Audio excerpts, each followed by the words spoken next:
수표법 두 번째 시간으로서 이제 이 앞에서 배운 이 일반론에 이어서 서구제도를 중심으로 한번 살펴보도록 하겠습니다. 근데 서구제도도 이미 어원법에서 자세히 설명을 했기 때문에 중복되고 보통 수표법에 관한 내용이 보통 교재에서는 설명이 되지 않고 있는데 그 관련돼 가지고 여러분들이 한번 공부를 해보시도록 하겠습니다.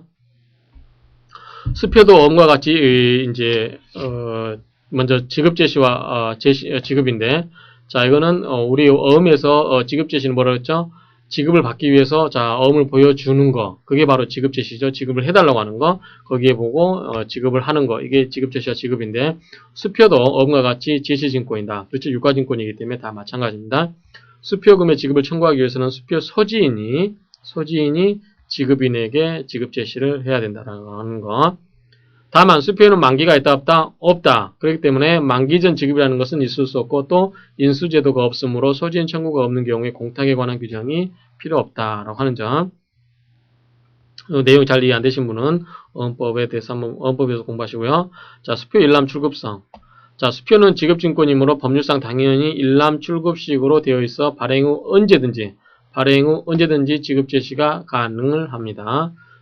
어음과 달리 만기라는 것이 없고 또 이에 위반되는 모든 규제는 아니한 것으로 본다. 그래서 나중에 다음 시간에 보기는 이 선의자 수표 이런 경우도 실제 발행된 날짜보다 뒤에 발행된 날짜로 해놨다. 그러한 경우에도 지급 제시를 하게 되면 지급인이 지급을 꼼짝없이 해줘야만 되는 그러한 특징이 여기서 나옵니다. 그래서 수표의 일람 출급이다 라고 해서 수표에 그런 특징이 있다라는 거, 만기가 없다라는 거, 이런 것에 대해서 누차 말씀드렸습니다. 그 다음에 수표의 신용증권화를 막기 위해서 수표의 지급제시 기간도 단축을 해놨는데, 국내 수표 이런 경우는 10일이고요. 외국 수표인 경우는 같은 주, 동일한 주인 경우는 20일이고 타주, 다른 주인 경우는 70일이다 라고 하는 점. 지급제시 기간 경과 효과. 자, 지급제시 기간의 경과를 해버리게 되면 어떤 효과가 있냐. 자, 소구권을 상실합니다. 그 밖에 지급보증인에 대한 지급 청구권도 상실합니다. 그래서 이 지급보증인은 전 시간에 보다시피 언제까지만 지급제시 기간 경과 전에만 의무가 있다. 그래서 지급제시 기간이 경과해버리고 나면 소구권도 상실되고 지급보증인에 대한 지급 청구권도 상실한다는 점. 그래서 뭐다? 수표는 뭐다? 빨랑빨랑 빨리빨리 지급을 시키게끔 하는 것이다 라고 하는 겁니다. 그래서 지급증권이지 신용증권이 아니다 라고 하는 점. 자, 발행인의 지급위탁 취소는 지급제시기간 경과 후에 비로소 발생한다. 무슨 소리냐면 여러분 꼭 이것도 꼭 알아두셔야 되는데, 자, 발행인이 지급인이 있죠. 그 다음에 수취인이 있고 소지인이 있습니다. 지급인한테 달라고 하겠죠. 그때 자, 이 똑같은 구조가 뭐가 있다고 했죠? 첫 번째 환음이 있다고 그랬습니다. 두 번째가 수표가 있다고 그랬어. 그럴 때 자, 발행인이 이 지급인한테 했는데 예컨대 9월 30일이다. 이렇게 지급 날짜를 만기까지 해놨어요. 9월 30일이라고. 그러면 9월 30일날 지급인 지급을 하겠죠? 가정을 드는 겁니다. 예를 드는 겁니다. 그럴 때 자, 수표는 이 9월 30일 전에 발행인이 일부러 지급인한테 지급해주지 마.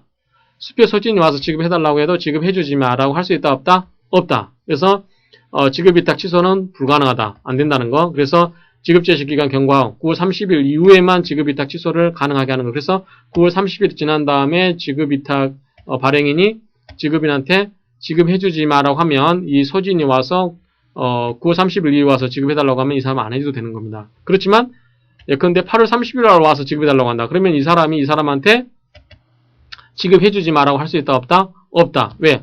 수표입니다. 수표. 수표는 뭐다? 지급증권이기 때문에 그렇습니다. 9월 30일 날이 만기인데 9월 30일 날이 이제 지급제시기간 경과전인데, 이때 8월 30일 날 와서 지급을 해달라고 했을 때 이때 발행인이 지급인한테 그 사람한테 지급하지 마라고 할 수 있다 없다? 없다. 그래서 누구를 보호한다? 소지인을 보호하고 있는 거죠.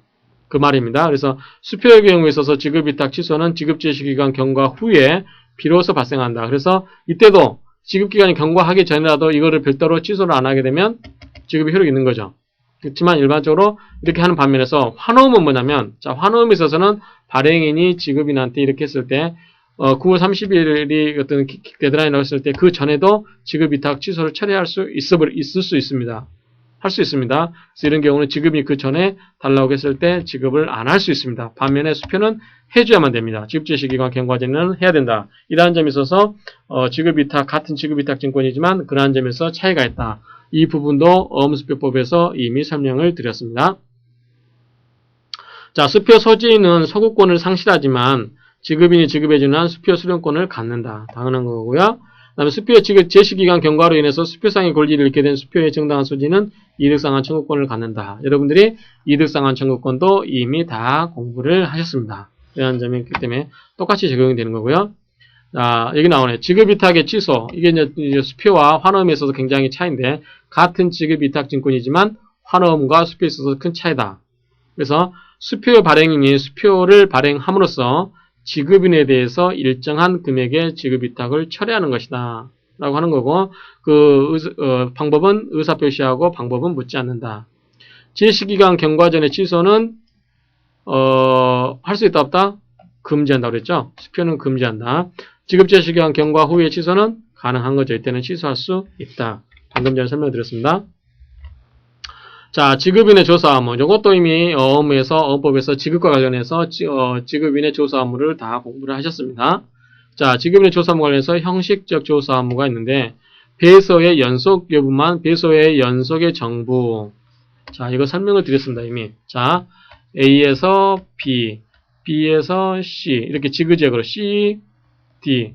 이렇게 배서가 형식적으로만 제대로 되어 있느냐, 이것만 조사할 수 있지, 그 내역을 구체적으로 사실관계라든가 실질관계를 조사할 필요가 있다, 없다? 없다. 또, 배서인의 기명 날인 또는 서명의 진부라는 것은 진짜인지 가짜인지, 그거를 조사할 의무도 없다. 그래서 형식적인 배서의 연속 정합 여부만 조사할 수 있다라고 이미 언법 시간에 말씀을 드렸습니다. 자, 지급자는 형식적 자격자에게 지급을 하게 되면 사기라든가 또는 중대한 과실이 없으면 면책이 된다. 그렇죠? 제시기간을 경과하면 모든 소구문자는 소구문을 면하고 수표 소지에 있는 이득상환 청구권을 취득하게 되지만 이 경우에도 지급인은 지급위탁의 취소가 없는 한 지급을 할 수 있다. 따라서 지급인은 지급위탁의 취소가 없는 한 뭘 할 수 있다? 지급을 할 수 있다. 그만큼 뭐가 강화됐다? 지급이 강화됐다. 지급을 강화된 것보다 수표다. 라고 하는 점입니다. 그 다음에 위조 변조 수표의 지급. 이 수표의 위조 변조 효과에 관해서는 어음과 동일하기 때문에 한번 보시고요.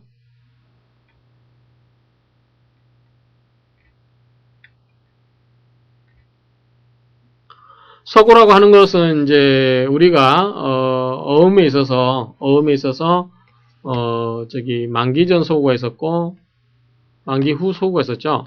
이러한 내용들이 그대로 반영되는데, 만기 전 소구는 뭐죠? 지급 가능성이 없을 때, 강제집행에 주의하지 못한다든지 여러 가지 사정상 만기까지 기다려봐야 아무 실익이 없다고 했을 때, 만기 후는 뭐죠? 만기까지 기다리는데 지급되지 않았을 때, 지급이 거절됐을 때 한다라고 말씀을 드렸습니다. 그래서 이 부분이 혹시 이해 안 되신 분은 우리 어음수표법의 서구편을 보시면 아마 이해하기 쉽을 겁니다. 동일한 내용이기 때문에 간략하게 하고 넘어가고, 이제 다만 이 수표만 적용이 된다라고 생각하시면 안 됩니다. 여기서 써놨지만 어음에 관한 서구 내용이 주된 내용이기 때문에 거기에서 수표의 특유한 제도 같이 적용되지만 수표의 특유한 제도는 또 별도로 공부를 하셔야만 됩니다. 자, 서구라고 하는 것은 어음수표가 만기의 지급이 거절된 때 및 인수거절 기타 사유로 만기에 지급될 가능성이 현저히 감소될 때, 소지인은 인수 또는 지급을 담보한 발행인, 배서인, 보증인 등에게 어음수표금과 부수하는 비용에 상당하는 금액의 변상을 청구하는 제도다. 자, 이걸 다시 한번 설명을 드리겠습니다. 혹시 이제 까먹으신 분들을 위해서 설명을 다시 드리면, A가 발행인입니다. 어음에 설명드릴게요. B가 수취인입니다. C한테 배서하고 D한테 배서하고 E한테 배서하고 F한테 배서됐습니다. 자, Z가 있습니다. 지급인이죠. 자, 이 사람은 아직 환엄입니다. 환엄을 갖고 예를 드는 겁니다.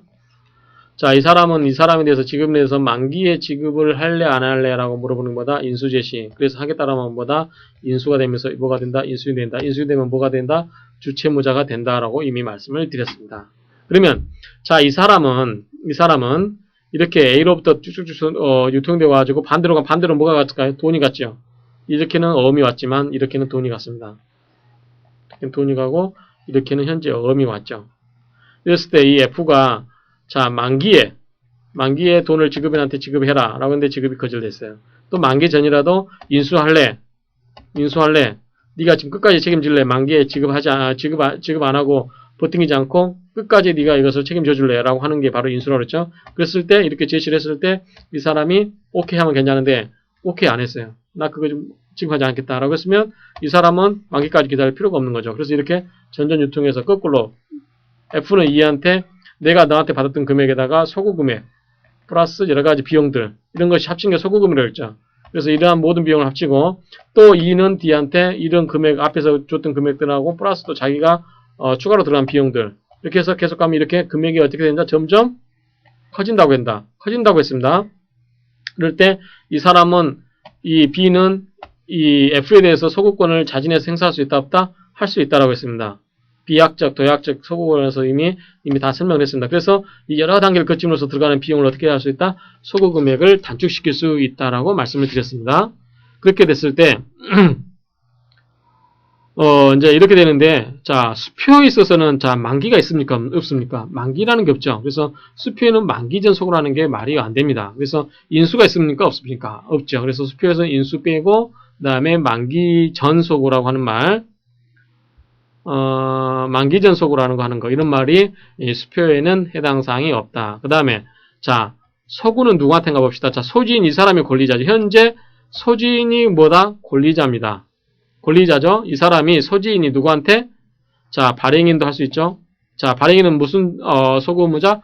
최종 소구 의무자의 지위에 쓴다라고 몇 번 말씀드렸습니다. 그래서 끝까지 가게 되면 결국은 마지막으로 자기가 A가 소구 의무자가 되는 거죠. 그래서 A는 최종 소구 의무자의 지위에 있다. 그렇죠? 발행인은 해당됐죠? 자 배서인 B, C, D, E 다시 사람들 뭐예요? 배서인이죠. 배서인 됐죠? 그 다음에 이 사람들을 위해서 보증 쓴 사람들, 보증인 이 사람에 대해서도 행사할 수 있는 거죠. 그래서 보증인들 이런 사람들에게 전부 자기가 지불했던 비용들에 대해서 반환을 청구하는 거. 이게 뭐다? 소구, 거꾸로 소자, 구할 구자, 거꾸로 가서 구하는 거죠. 그래서 이러한 게 소구인데 다만 수표에 있어서는 인수라든가 만기전이라는 말에 대해서는 성립하지 않는다. 이것도 이미 입법주의도 소구에 관해서 이게 이론주의, 일권주의, 이권주의, 선택주의 이것도 이미 다 어원법에서 설명했는데 일권주의는 뭐만 인정되는 거? 하나만.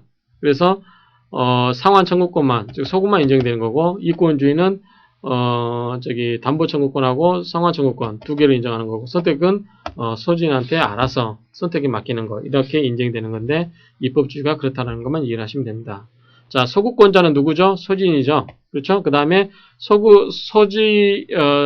소지인이 소구 의무를 즉 소구권 행사해서 소구 의무자가 그걸 했습니다. 다시 자기한테 어음이 왔어요. 그럼 그 사람도 다시 뭐가 된다? 재소구할 수 있는 거죠. 자기 전자에 대해서 재소구할 수 있는 거죠. 그래서 소구 의무를 이행해서 어음을 환수한 자, 이 사람도 당연히 소구권자가 되는 거죠. 담보 의무를 이행한 보증인이 그러한 담보를 이행한 경우, 참가지급인, 그 다음에 어음채무를 변제한 무권대리인, 이런 사람들 전부 다 소구권자가 된다라고 하는 겁니다. 소구 의무자는 발행인 당연히 되겠죠. 배서인, 그리고 이들의 보증인, 참가인수인, 무권대리인 등 이러한 경우에 다 되는데 약속음의 발행인과 환어음의 인수인은 뭐다? 주체무자다라고 하는 점 여러 번 말씀드렸기 때문에 넘어가도록 하겠습니다. 자, 소구예권. 지금 요건 어음에만 해당되겠죠. 만기전 소구라고 하는 것은 만기전 소구는 어음에만 해당되는 내용입니다. 인수 전부 또는 일부 거절. 인수. 자, 수표는 없습니다. 수표에는 없습니다.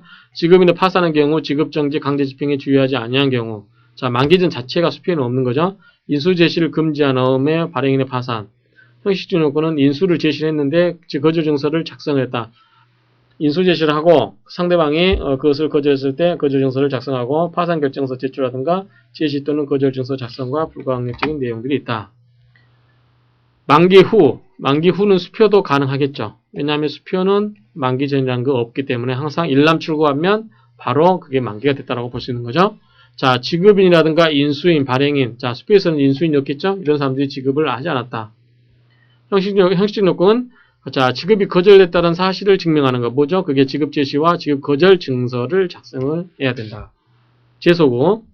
자, 어음 소진에 대하여 또는 자기의 후자에 대해서 성환음으로 이행하여 어음을 환수한 자가 다시 자기 전자에 대해서 소구하는 거 이미 설명을 드렸는데 혹시라도 여러분들 이해 폭을 위해서 다시 설명드리면 A가 B한테 가고 C, D, E, F 이렇게 갔을 때 Z한테 갔을 때 이 지급이 거절돼서 F가 이 사람한테 E한테 소구권을 행사했습니다. 그럼 소구 행사자는 E는 다시 자기한테 음을 갖고 있죠. 그러면 E는 누구한테? 이 D한테 다시 뭐 한다? 재소구한다. 그 말이죠. 그래서 소구 의무를 이행한 사람이 다시 소구권을 행사하는 것. 이게 바로 재소구다 하는 점입니다. 그 다음에 소구 당사자 및 요건을 보시면, 자, 소구 의무자는 약소금의 발행인 환음의 인수인과 소지인에게 어음금 지급을 합동 책임진다. 그 다음에 소구권의 양도는 어음상의 권리므로 배서교부에 의해서 양도 가능하다. 이건 이미 어음법에서 다 공부했던 내용들입니다. 근데 여러분들이 수표에 관한 내용도 그대로 이제 한번 하시라는 측면에서 다시 복습해주고 있다라고 생각하시면 됩니다. 거절 증서라고 하는 건 뭐죠? 이 사람이 지급을 해달라고 하는데 지급을 안 해주고 있다라고 하는 것을 증명하는 서명이죠. 그렇죠? 그래서 어음상의 권리 행사 또는 보존에 필요한 어음상의 행위가 정당한 사람에 대해서 정당한 권리자에 의해서 시간, 장소에서 행해졌다는 것과 그 행위 결과를 모든 이해관계에 대해서 간이 신속 확실하게 증명해서 어음거래의 안전을 확보하고자 하는 그러한 목적을 가진 공정증서다라고 하는 점. 그 다음에 거절증서 작성과 면제. 자, 거절증서 작성이 필요한 경우. 이건 뭐냐면 쉽게 이야기해서 거절증서라고 하는 것은 어음 소진이 권리를 행사하는데 지급해달라고 했는데 그 지급인이 그 지급을 거절하는 겁니다. 그러면 네가 지급을 거절했다는 사실을 써주라. 그걸 가지고 내가 그 다음 권리를 행사하겠다라고 하는 거죠. 그쵸? 자, 환음에 있어서 인수거절. 그쵸? 자, 인수거절은 뭘 할 수 있으면 만기 전에도 소구권을 행사할 수 있다고 그랬죠. 그렇기 때문에 인수거절하게 되면 즉 지급인이 자기가 끝까지 책임을 지겠다라고 하는 주채무자가 되겠다라고 하는 그러한 것을 거절했을 때 인수거절의 경우에 이 사람은 책임을 물을 수 있다. 인수제시일자 또는 인수일자의 기재를 거절한 경우, 그 다음에 제2제시 청구가 있는 경우, 지급거절의 경우, 자료역이 불확실한 경우, 참가 인수거절, 참가 지급거절, 복본 거부거절, 원본 반환 거절의 경우, 다 이런 경우에 그러한 경우에 거절증서를 작성을 한다.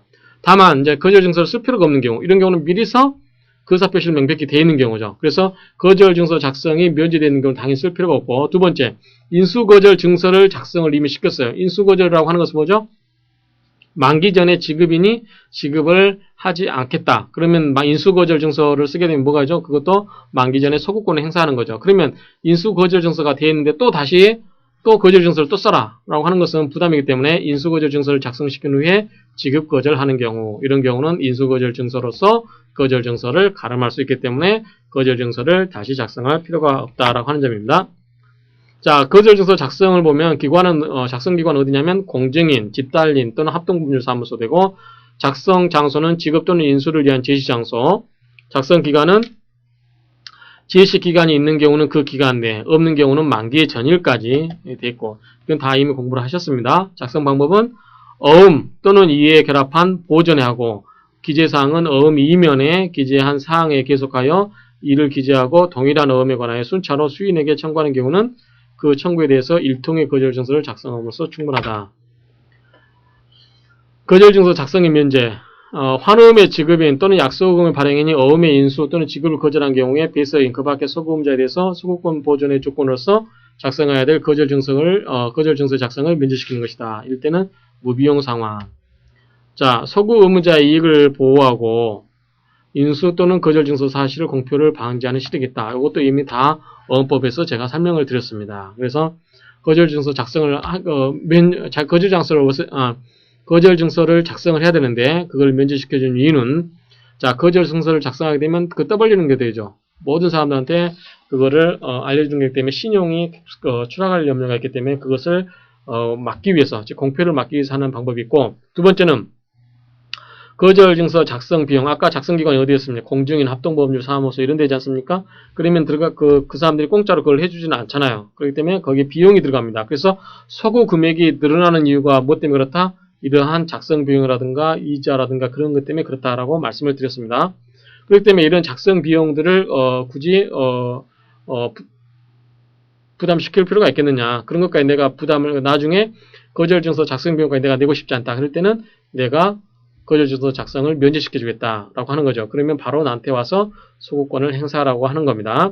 자, 면제권자는 누구죠? 소구권, 소구의무자죠. 발행인, 배서인, 보증인. 그래서 거절증서 작성 쓰지 말고 나한테 와서 바로 돈을 달라고 해라 라고 하는 뜻입니다.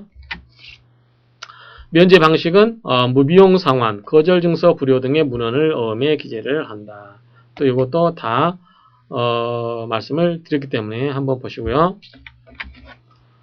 서구의 통지. 자, 서구권 행사에 앞서 인수거절, 지급거절 등의 서구 원인이 발생하였음을 서구 의무자에게 알리는 것으로 어음법은 통지 의무지를 취하고 있다. 그래서 상대방한테 준비하는 거죠. 자, 내가 서구권 행사에 앞서서 이러한 것이 서구 원인이 발생했음을 알려주는 거죠. 서구 의무자에게 대해서.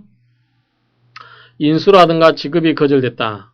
그래서 자, 이렇게 다시 여러분들이 좀 설명드리면 A, B, C, D, E, F 이렇게 갔을 때 G가 있을 때 자, 이 사람이 지급인한테 청구를 했는데 거절됐어요. 그러면 이 사람이 이 전자들한테 자, 이 사람이 지급을 거절했으니까 그 말은 곧 무슨 뜻입니까? 곧 내가 소지인 내가 너희들한테 다시 뭘 하겠다? 소구권을 행사해 가도록 하겠다. 따라서 너희들이 뭘 준비해야 된다?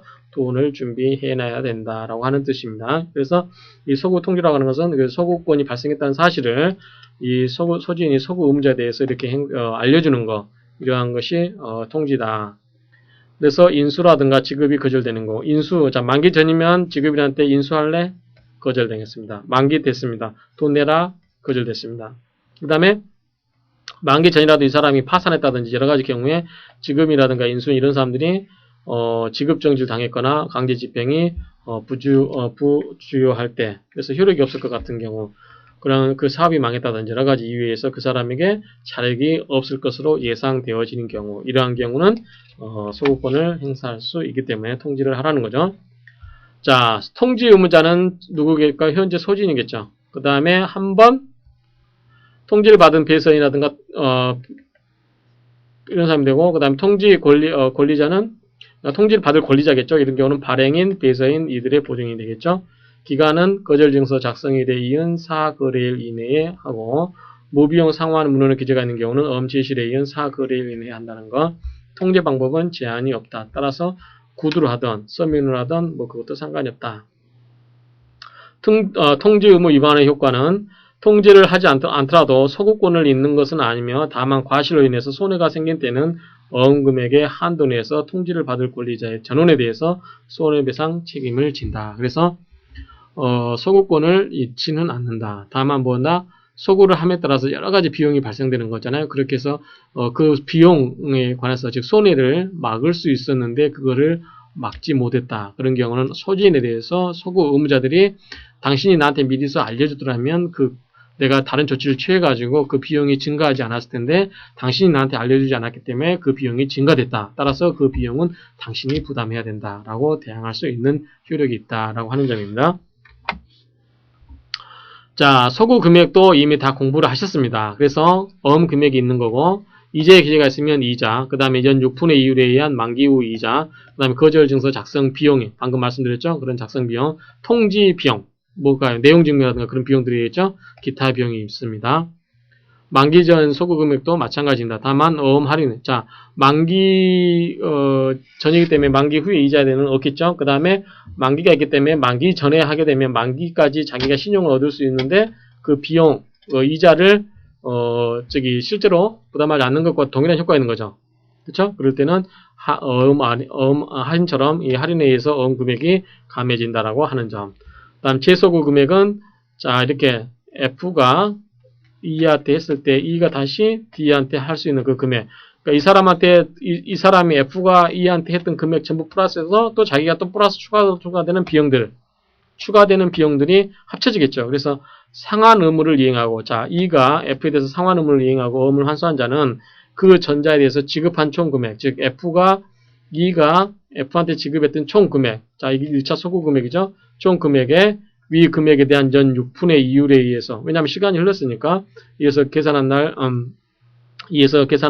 지급의 날 이후의 이자든가 기타 또 다른 비용이 들어갈 수 있죠. 그러한 경우에 그러한 비용을 첨가한다. 그래서 소구 비용은 갈수록 어떻게 된다? 이렇게 눈덩이처럼 커진다라고 말씀을 드렸습니다. 그래서 이걸 막기 위해서 어떻게 한다? 이때 있는 사람이 버쩍 뛰어가지고 자기가 야 나한테 소구해 라고 해볼 수 있는 거. 그게 뭐다? 비약적 소구라고 말씀을 드렸습니다. 여기 나오네요. 선택적 비약적 소구와 변경권. 이런 경우는 순서에 구애를 받지 않고 반드시 A에서 B로 왔을 때 C, D, E, F 이렇게 갔을 때 반드시 이렇게 한 단계 한 단계 이렇게 거쳐야 되는 건 아니고 비약적으로 A가 바로 이 권리를 소구권을 행사시켜볼 수 있는 거죠. 역음은 뭐냐면 자 소구권 이렇게 가는 건데 만약에 이 사람한테 가게 되면 이 사람한테 갔을 때 F가 이 사람한테 했을 때 이렇게 소구권을 행사하지 않고 뭘로 해버려 다시 이를 지급인으로 해서 다시 뭘 해요? 엄을 발행해 버립니다. 이게 역음입니다. 그래서 거꾸로 오면서 엄을 발행하는 거죠. 그래서 역음이라고 하는 것은 소구 의무자 중에 한 사람을 지급인으로 하고 그 자의 주소에서 지급할 일람출급의 새로운 환원을 발행하는 것이 역음이다라고 말씀을 드렸습니다. 자, 요건은 그게 금지되어 있지 않았어야 되죠. 그 다음에 소구 의무자죠. 이가 소구 의무자가 지급인으로 할 것. 소구권자가 발행해줘. F라든가 지금 현재 F가 소구권자죠. 그래서 F가 발행을 할 것. 그 다음에 지급지는 2의 주소지죠. 소구 의무자의 주소지로 하되 3자방 지급으로 하지 않을 것. 일람 출급으로 할 것. 이게 이제 중요하다고 이미 말씀을 드렸습니다. 그래서 만기가 여러 가지가 있는데 뭐만 가능하다? 일람 출급만 가능하다라고 말씀을 드렸습니다. 자, 소구 의무자는 지급과 상환하여 거절 증서, 용수를 증명하는 기재를 한 계산서 및 교부를 청구 가능하다. 그렇죠? 당연히 이제 이런 여러 가지 서류들을 자기가 받아야만 또 다시 자기가 자기 전자에 대해서 소구권을 행사할 수 있기 때문에 그렇죠?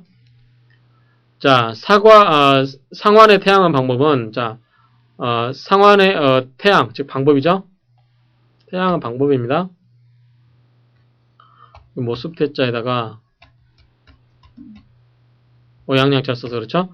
금전 채무 이행 일반 원칙에 따라서 소구 금액의 지급, 대물 변제, 상계, 기타의 방법으로 가능하다. 일부 상환은 일부 지급과 달리 소구자가 이를 거절할 수도 있으나 이를 받을 수도 있다. 그렇죠? 일부 상환을 하게 되면 그걸 받을 수도 있고 거절할 수도 있다라고 하는 점. 대물 변제니 상계니 이런 방법은 다 여러분들 아시죠? 여러분들 민법 채권에 보면 채권 소멸로 원인을 보면 여기 보면 대물 변제 다른 물건으로 대신 변제하는 거고요. 상계는 서로 주고받을 게 있을 때 서로 우리 속된 표현으로 쌤쌤이 시키는 거. 그렇죠? 이게 상계입니다. 자, 소구 의무자의 상환권. 소구 의무자가 상환 청구를 기다리지 않고 자진해서 그 의무를 이행할 수 있는 권리. 아까 말씀드렸습니다. 자, A, B 쭉 갔을 때, F 갔을 때, 이렇게 오다 보면 금액이 커지기 때문에 이 B가 바로 F에 대해서 자기가 소구 상환을 하겠다라고 해서 권리를 행사하는 거죠. 그럼 이렇게 오면서 여러 가지 비용들이 커지는 것을 막을 수가 있죠. 왜냐하면 이렇게 오다 보면 시간이 길어지기 때문에 이자도 지급해야 되는데 이자도 줄어들 수 있고 비용도 줄어들 수 있겠죠. 여러 가지 비용들이 통지비용이라든가 거주증서 작성 비용이라든가 여러 가지 그런 경우에 자 이런 경우 여러 사람이 상환권 행사하려고 했을 때는 가장 의무를 많이 면하게 하는 자 이런 경우는 가장 많은 소구 의무자로 하여금 의무를 면하게 할 수 있는 자 가장 많은 의무를 면하게 할 수 있는 자의 상환권에 우선을 줘야 된다라고 하는 겁니다. 그래서 그런 경우는 취지가 그렇다라는 거, 그 비용이라든가 여러 가지 그런 것을 발생을 증대를 억제하기 위한 거기 때문에 가장 손쉽게 해결할 수 있는 그러한 사람의 상환권을 인정을 해줘야 된다 하는 뜻입니다. 소구의 효력은 자 소구의 요건이 충족이 되면 소지는 소구 의무자에 대해서 소구 금액 상당의 지급을 청구할 수 있는 거죠. 그래서 이 권리는 당연히 법에 의해서 발생하는 겁니다. 그 다음에 소구 원인이 소멸되거나 치유되어도 그로부터 영향을 받지 않는다라는 거. 그 다음에 만기 전에 소구 요건이 발생하면 소지는 만기까지 기다릴 필요가 없다라는 거 말씀드렸고요. 수표의 발행, 배서, 보증, 참가, 인수 등을 한 사람은 소진에 대해서 합동 책임을 진다. 즉 소구권 발생 사실은 어음의 주채무자나 수표의 지급 보증에 대한 권리에 하등 영향이 없다. 그래서 수표의 발행, 배서, 보증, 참가인수 다 수표에서는 참가인수란 말이 없겠죠. 이러한 사람들은 합동 책임을 진다. 소구권자는 소구권이 발생한 후에도 그 엄수표를 다시 제3자에게 배서할 수 있지만 그 배서는 기한 후 효력밖에 갖지 않는다. 이건 여러분들이 특수배서에 대해서 설명을 드렸기 때문에 혹시 기억이 안 나신 분들은 참석을 다시 한번 참고하시기 바랍니다. 소구권의 소멸기간은 어느 경우는 1년, 수표의 경우는 6개월이다. 제소구는 몇 년이라고 했죠? 제소구권은 6개월이라고 했습니다. 여러분들, 이게 소구권에 대해서는 이미 이제 어음법에서 다 공부를 했는데, 어음을 공부할 때 공부를 했는데, 수표에 대해서 설명을 드리는 이유가, 수표도, 기본적으로 어음에서 설명됐던 내용에 동일하게 적용이 됩니다. 다만, 수표이기 때문에 적용이 안 되는 것들, 예컨대 뭐 일람출급이라든가 만기라든가 그 수표에 특유한 제도도 있지 않습니까? 그러한 것은 이제 수표에서는 적용시킬 때는 그러한 부분을 감안해서 적용되지 않는다라고 하는 점을 이제 하시면서 그렇게 이해를 하시면 빠르고요. 이상으로서 이제 첫째 시간하고 둘째 시간에 이어서 수표의 일반적인 내용들에 대해서 한번 살펴보았습니다. 그 다음에 뭐 나머지 뭐 소멸시효라든가 여러 가지 그런 것은 어음법을 참조하실 때 한번 설명을 해주시고요. 다음 시간에는 정말 수표의 특이한 제도, 횡선수표라든가 뭐 선입자 수표라든가 이러한 내용을 가지고 수표에만 정말 특이하게 있는 제도를 중심으로 살펴보도록 하겠습니다. 수고하셨습니다.